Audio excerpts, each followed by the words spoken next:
So, we've been running this beefy unit, the Jomgand JQP3750, for quite some time now. At first, it was part of our daily driver setup, but once we built out our Overlander rig, it just made sense to toss it in there full time. It's one of those all-in-one tools: jump starter, air compressor, power bank, emergency light, and so on.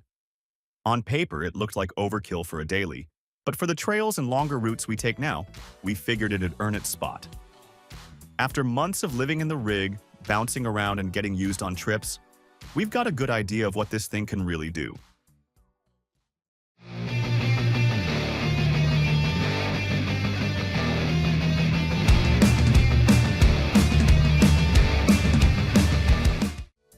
If we talk about its impressions, the jump starter itself is quite large and beefy. It has that heft in it that says it can handle it all. Spec-wise, it pushes 3750 peak amps and is rated for up to 10-liter gasoline or 8.5-liter diesel engines. And for our rig, it was more than okay. We've used it a handful of times, and on both gasoline and diesel setups, and so far, it hasn't failed even once. That's the kind of reliability you want when you're off-grid. Now, if you want to use it solely as a jump starter, according to our experience, you'll get about 30 to 45 jump starts once it's fully charged. We used it for different purposes throughout the whole time, so we couldn't measure the exact amount here. But after a year of periodic top-ups, the power output still feels strong. It hasn't dropped off noticeably, and for something that's been tossed around the back of the rig and used in different conditions, that's pretty good. Now, this feature turned out to be a lot more useful than we expected. The built-in air compressor. Rated for 150 psi, which we found more than enough for not only daily dryers, but for all-terrain and mud tires as well. Inflating and deflating in between trails no longer was an issue once we started carrying this. You can set the target PSI, hit go, and it shuts off automatically once it hits the number, which we found very intuitive. The hose and nozzles are still in this condition after a year, and they still seal fine. Then, there's the 26,000 mAh battery. It's got a 60-watt PD USB-C port, which felt like a lifesaver when we're out for days. We've charged phones and other electronic devices without any issues. The output seemed consistent, and the recharge time is still fairly quick. When it was new, we could get it topped up in about an hour and a half.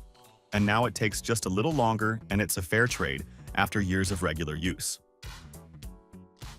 Now, build-wise, it's pretty solid. It's mostly plastic, but it's thicker and more dense, not the cheap kind. After a year of getting tossed into the cargo drawer and bounced over rough tracks, it's picked up scuffs, but nothing major. The buttons still click fine, the screen's clear, and the ports haven't loosened up.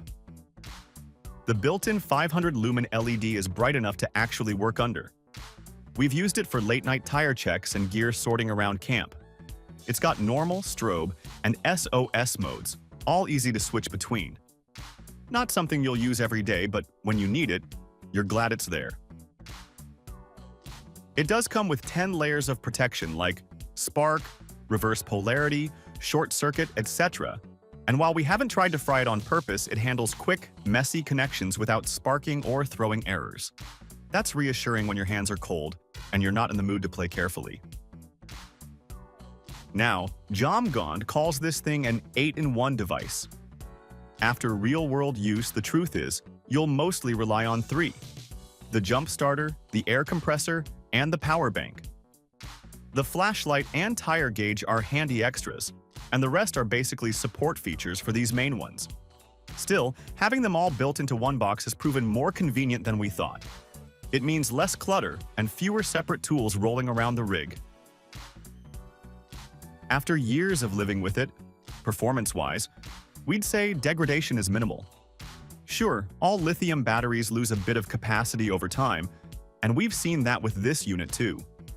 Although it still jump-starts rigs, still inflates tires, still charges our gear, and so far we didn't face any major issue.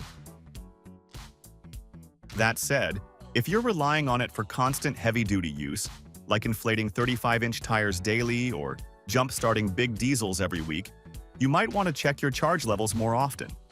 For normal overland use, where it's a just-in-case tool, it's been perfectly dependable. So, after all this time, do we still think the Jomgand JQP3750 is worth carrying? Why not? For people running multiple rigs, spending long stretches on trails, or just wanting a compact safety net that does more than one job, this thing earns its keep. If you tried buying a jump starter, air compressor, and power bank separately, all with decent specs, you'd blow past the $250 mark easily.